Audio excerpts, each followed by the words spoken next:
The described procedure is a surgical technique used to address conditions involving the proximal interphalangeal (PIP) joint of the finger. According to procedure, the surgeon begins by making a linear incision over the PIP joint.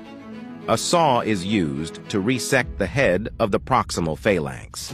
It is important to also resect the base of the middle phalanx down to the subchondral bone to ensure adequate engagement of the screw. A guide wire is used to manually find the central canal in the proximal and middle phalanx. Using the drill portion of the drill driver tool, the proximal phalanx is drilled to the first laser line.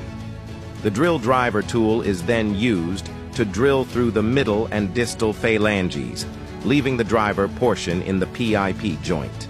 The driver is left in the joint to later engage the screw using the extra driver in the kit.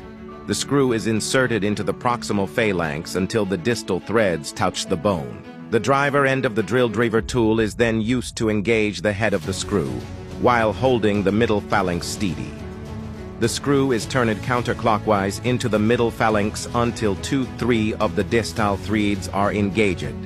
The surgeon then turns the screw clockwise to compress the joint. The opposing threads on the screw will cause the joint to come together for optimal compression. The driver is then removed and the incision is closed, followed by applying a compressive dressing. Thanks for watching.